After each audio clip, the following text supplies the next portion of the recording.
Well, friends, we've been in this series, this conversation in Acts chapter 17, or in the book of Acts, where we've been talking about becoming unleashed, this people who have been hungry for purpose, hungry for God to bring calling and direction to our life.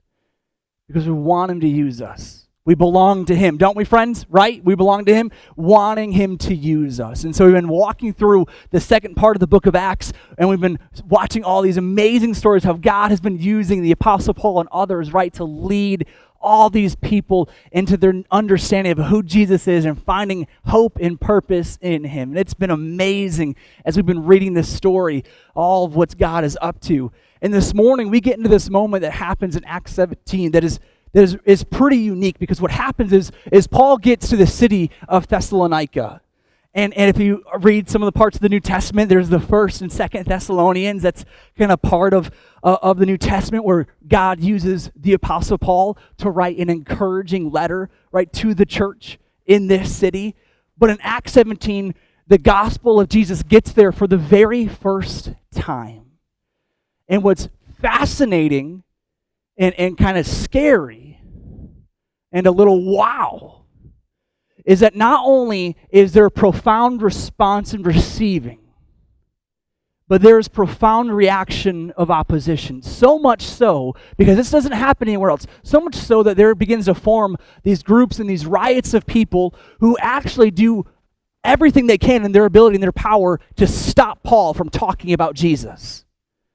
And what's crazy is when you read through 1st and 2nd Thessalonians, there's a lot about perseverance. There's a lot about pressing on. There's a lot about, don't worry, listen, hang tight, hang on to the faith. It's getting hard, listen, but press on. And maybe if you're in a season like that, read 1st and 2nd Thessalonians, because the encouragement Paul gives to not be shaken and not be broken down, but to stand firm in our faith and our hope in Jesus is so wonderful.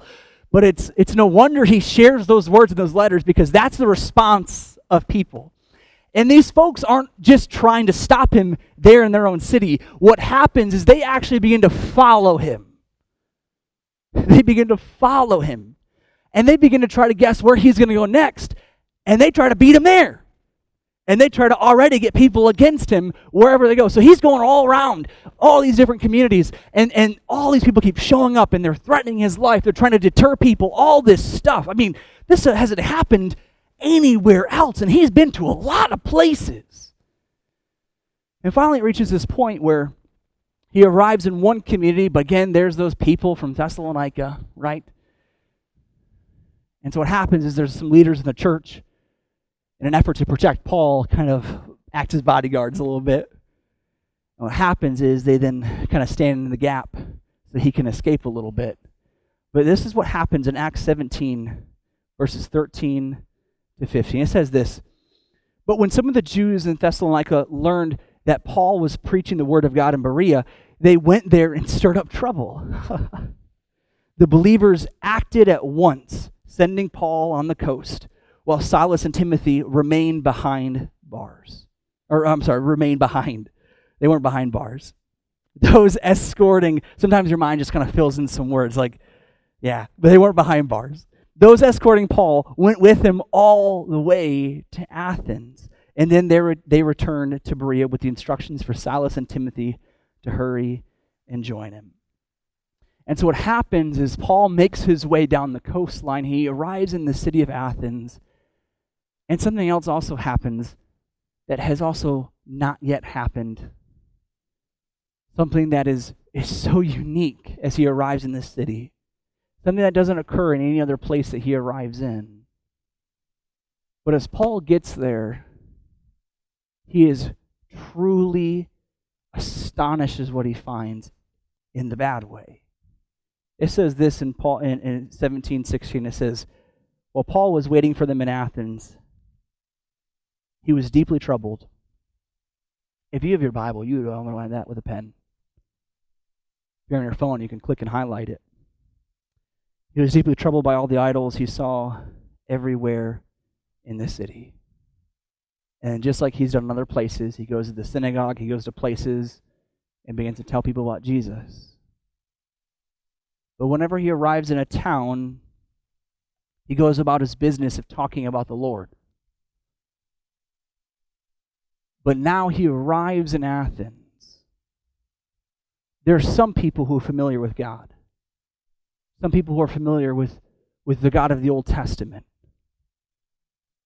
But all of a sudden, as he is in the city, he is completely shocked at the plethora and the countless amount of idols and statues and shrines there are that are all devoted and dedicated to all these gods and goddesses that you could possibly imagine.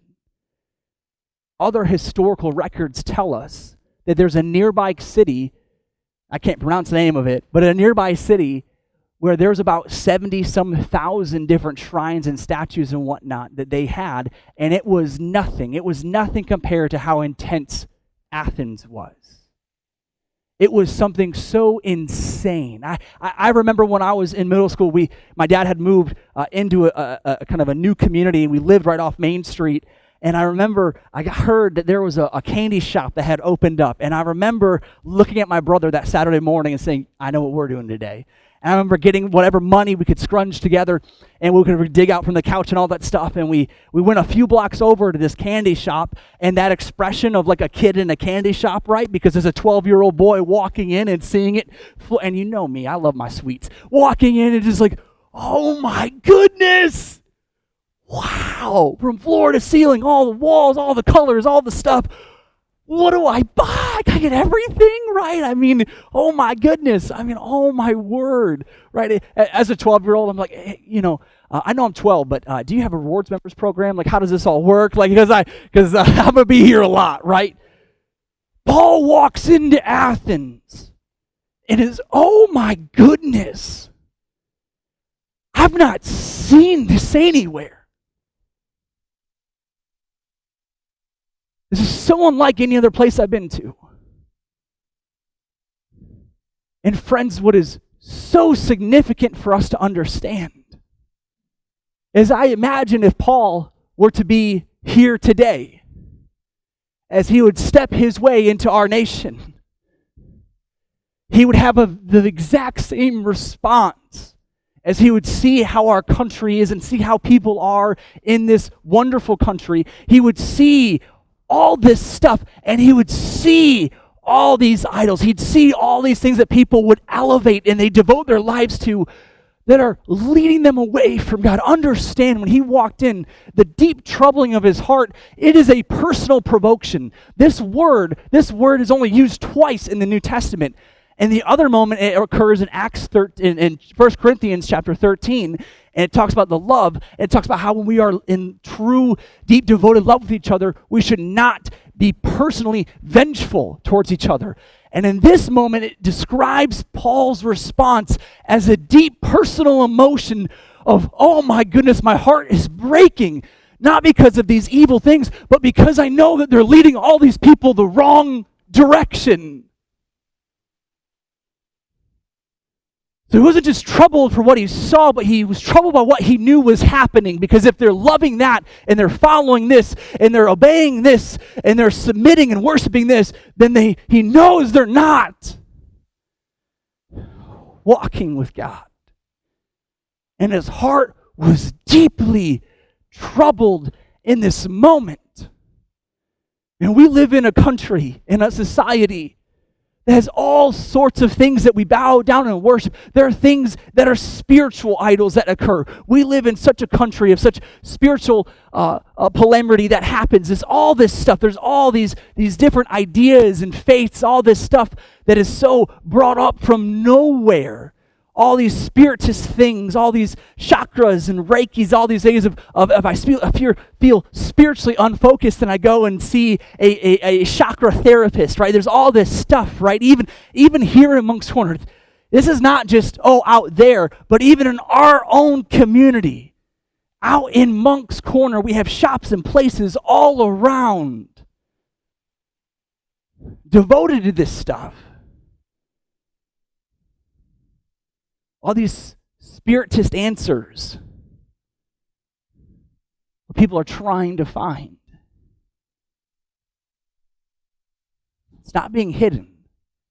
And even beyond that, there are material things that we worship in our country, where we measure the success of our life by how much money we have and how much is in retirement and what kind of car we drive and the clothes that we wear and all this. It's not bad. It's not bad to have nice things. It's not bad to be wealthy. It's not bad to work hard and earn all these. It's not bad at all.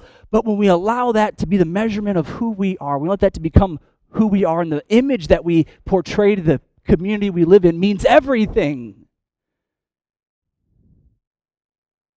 That's often the measurement of how we view other people, then that is a good indication of whether those things have grabbed our hearts or not.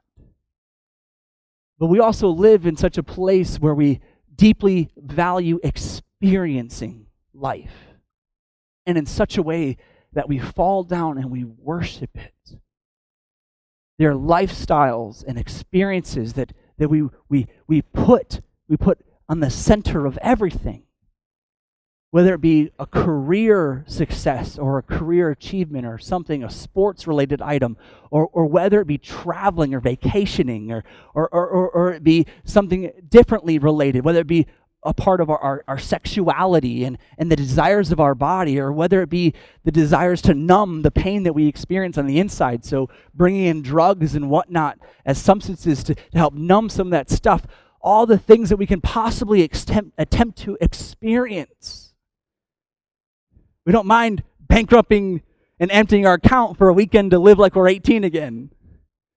We don't mind putting off adulthood and responsibilities and growing up and being mature and figuring out a life until we're like old, like 35. But that is the attitude of what permeates our society. And this is the reality that we have worshiped these things. They become everything to us. But where is the mourning?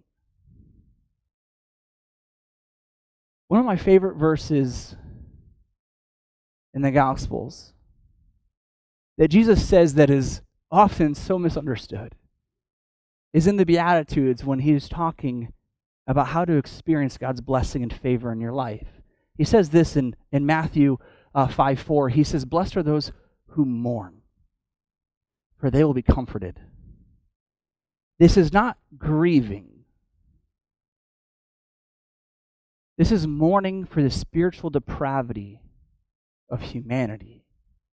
It is mourning for the spiritual brokenness of ourselves as we come into seasons or times of life where we fall, we stumble, we make a mistake, and we're like, "Oh, sorry, Lord, please forgive me. I want to keep on being on the right path." It is that kind of mourning for our own soul, but it is also a mourning for others around us. And this comforting isn't just a there. It is an immense amount of God's presence with us. And perhaps for a while in our own life and even in the life of Christians, we have so missed out on the blessing and the presence and walking close with the Holy Spirit because we have lacked in our mourning for sin, that which is in our own life and that which is in the life of those around us. We have stopped mourning for people who are far from God. We have stopped having the point of it breaking our hearts. And what's happened is that even as the church, we've seen this shift in the Christian culture where we aim to be people who are liked, even if it means we kind of hide Jesus in the background a little bit. And what has happened is we become people who are willing to bend a knee to the world, because we want to make sure that they're okay. We want to make sure that their feelings aren't hurt. We want to make sure that they aren't upset. And what's happened, friends, is we become a people who embrace this kind of stuff, and we do these wacky things. We do these wacky things of congratulating a couple who's not married to buy a house. Remember, congratulations means great job, you made a great decision. We congratulate and we celebrate when girls who are in high school get pregnant. We don't cast rejection, we don't cast shame or judgment, But we also probably shouldn't be saying, hey, you made a great decision. I'm so proud of you. But even as Christians, we respond that way. When we gather with our families and we know there's someone in the room who doesn't like the Christian faith and who doesn't like Jesus, then we maybe don't talk about him. We don't talk about faith. We don't talk about church. We don't pray at the dinner table. When they come to visit, we don't invite them to church. When we go see them, we don't go and say, hey, we're all going to church, right? No, we kind of tuck our faith away because family matters more. C.S. Lewis wrote in the Screwtape Letters, it's this crazy book where he imagines what it's like for demonic spirits to distract us from God. And one of the distractions is, let's make them value family so much that they devalue God being in their family.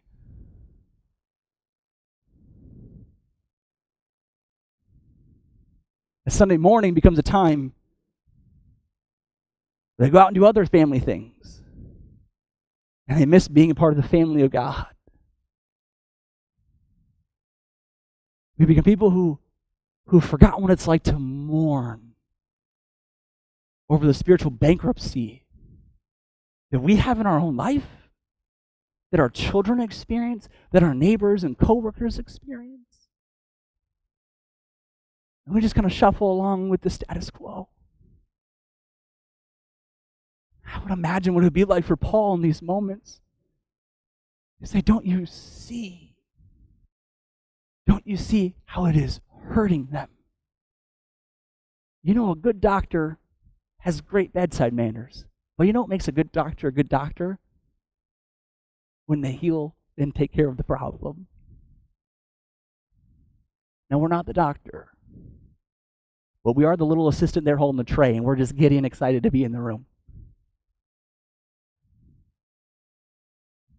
But the bigger aim is to see the soul of the person come close to Jesus because that is what they're longing for.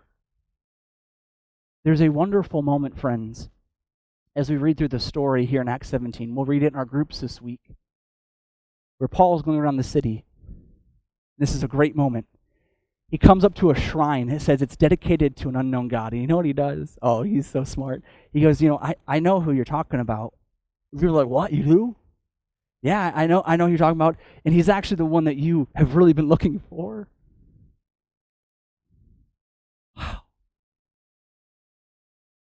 Understand, friends, that we have leaned away from our duty to saturate the world around us with the hope of Jesus because we've been so afraid. We've been so afraid of what people would think of us. We are so afraid. But mostly we have lost the mourning and the recognition and the realization of how sin and distance from God truly bankrupts people and how we have what they're looking for. Why on earth would we keep it to ourselves? It is vital that we understand that Bible thumpers are not the greatest obstacle to people receiving the gospel. Understand that Christians who don't mourn over sin are, because they're outnumbered about 100 to 1.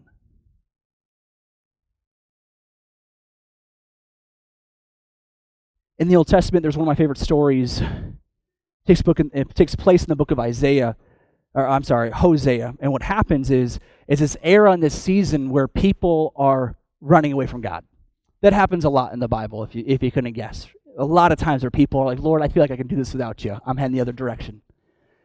And what happens in this season is God gives a very unique instruction to this young man to go marry a promiscuous woman. Not at all God's guidelines for how young men should pick their wives, but in this moment he says, I want you to go marry this promiscuous woman, because what happens and what will be played out in your life is people will see her and you will tell them that is them, and they will see you and your faithfulness to her, and you will say that's me. And what happens over and over through the story of Hosea is his wife, sure enough, runs off. There's even this moment, I can't even imagine, that she runs off. She's gone for a while, so he starts to go look for her, and he finds her. And he has to pay the other gentleman for her to get his wife back. And it's not even a lot of money. She's worthless to the other guy. In so much of her unfaithfulness, Hosea is faithful. And what happens, and I encourage you to read the book of Hosea, because what happens in chapters 7, 8, 9, and 10 is God begins to speak. He says, you've seen all this take place, now please hear me for what it means. It says, you have been running away from me for so long. I have blessed you. You've asked for my blessing, and I gave it to you. You asked for my provision, and I gave it. You asked for me to win a battle, and I did. Over and over and over. I've protected you. I've taken care of you. I've led you. All of the book of Hosea, he says all this stuff, and he gets to a place where God is saying, I'm so angry. I'm so angry for what has happened. Don't you, why? Why are you doing this? Don't you understand what I have done for you? Don't you understand my care for you? And then it says in Hosea chapter 11, it says, I am like a father who's given the world to his son, but has been spit in the face and he has ran the other way. And I just long for you to come home. This is the backdrop of people's minds, because what happens is Jesus in all of his wisdom comes in and he shares a story. He shares a story of a father of great wealth whose son he gave the world to, who spit in his faith but yet ran away. And when he came home, what happened? What happened? The father ran out and welcomed him, didn't he? That is the book of Hosea. But then Jesus adds on another detail to the story. He talks about another brother. He says there's this other brother who's been standing in the way, who's been angry, who's been vengeful, who's standing over there pouting and saying, I can't believe my father still loves this other one. I've been here this whole time. And understand the parable of the prodigal son is more about the brother who's been standing in the way than the son who's returned home. There's great celebration in that, but Jesus is trying to get through the thick minds of people. They have been standing in the way. And I have to imagine if Jesus were to tell that parable today, he wouldn't tell the story of a brother who's been judging, a brother who's been shaming, a brother who's been standing in the way. He'd actually would tell the story of a brother who's been enabling. He tells the story of a brother who's been funneling, who's been Venmoing his brother who's on the run all this money to try to keep him going when coming home is the best option for him. He tells the story of a brother who would pick up the phone and say, oh, you're okay, just keep on doing what you're doing, you're fine. Oh yeah, dad's all right, he's okay. You're good, you're fine, you need some more money, it's okay. We'd hear the story of a brother who's enabling and understand church. We have reached a season where Christians who have not been mourning over sin have now been enabling it and been okay. A lot of it take place in their homes, in their family trees. Keep their mouths quiet. Understand.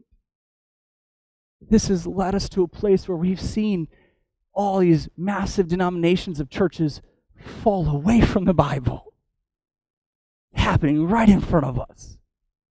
All these Christians, all these people who are running away from this. I don't know how you can be a Christian who gets their faith from this, but say, yeah, I don't really believe this.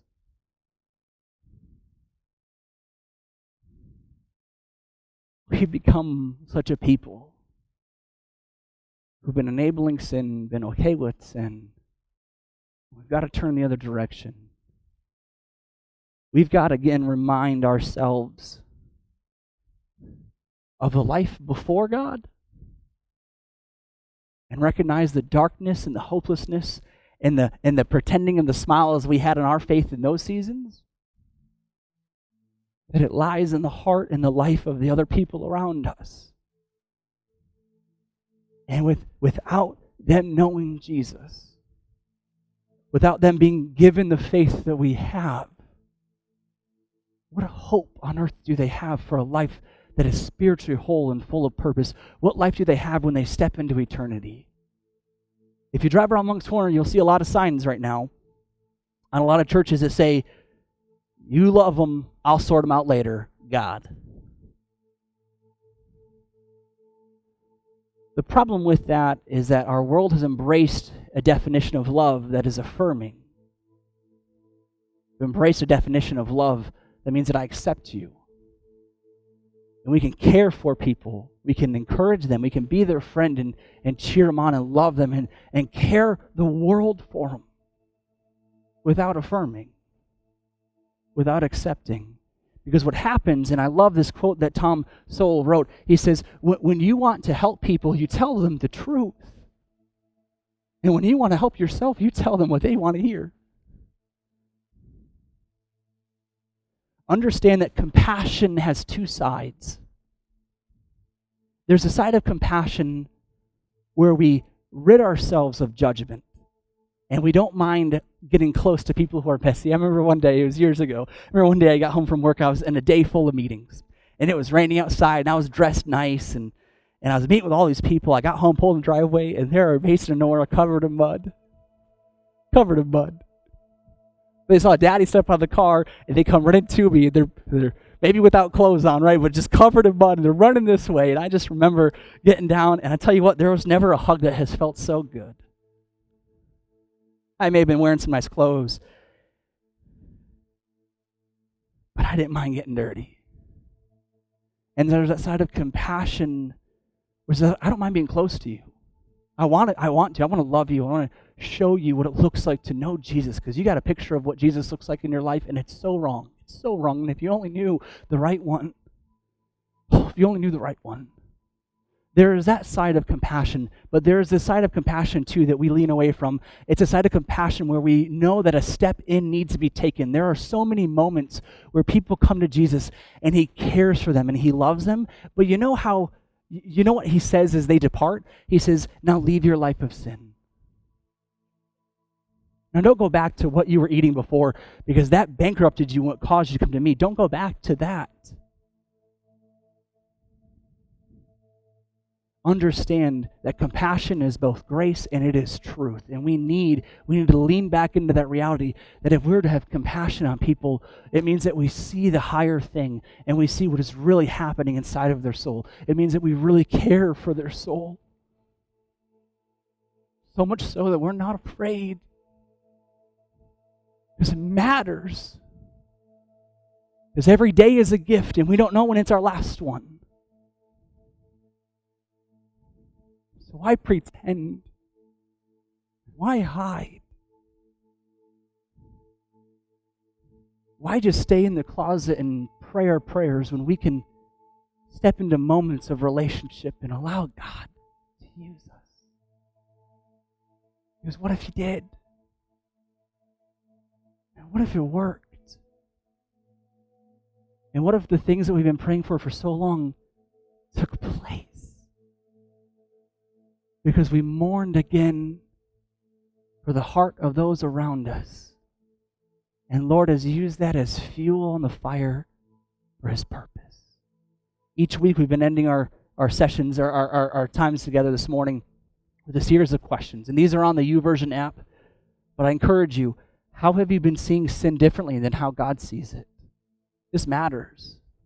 How have you been seeing people differently than how God sees them? And how can you this week love people accordingly with the right amount of compassion, whether it be grace or truth? Because what if this week there was a conversation God wanted you to have? What if this week there was a moment where the Holy Spirit and all of his profound power orchestrated a moment that allowed you to step into a time with your coworker who you've been caring for and encouraging, but you now get to talk about God. Think about how he cares for them and he wants to love them, but they have to receive it. And to receive it, they've got to be in relationship. And to be in relationship, they've got to recognize that they're broken and there's this dirtiness of the past, but Jesus wants to forgive it. He can forgive it if they let him. And when they have this moment of recognizing that there's this brokenness behind them, but Jesus can forgive them of it and kind of wipe it all away, then they get to have this moment where they're now friends with the creator of the universe. And you can tell them, tonight when you look up at the sky, the God who made all that, he made you. And when you sit and you talk, you're not talking to the wall.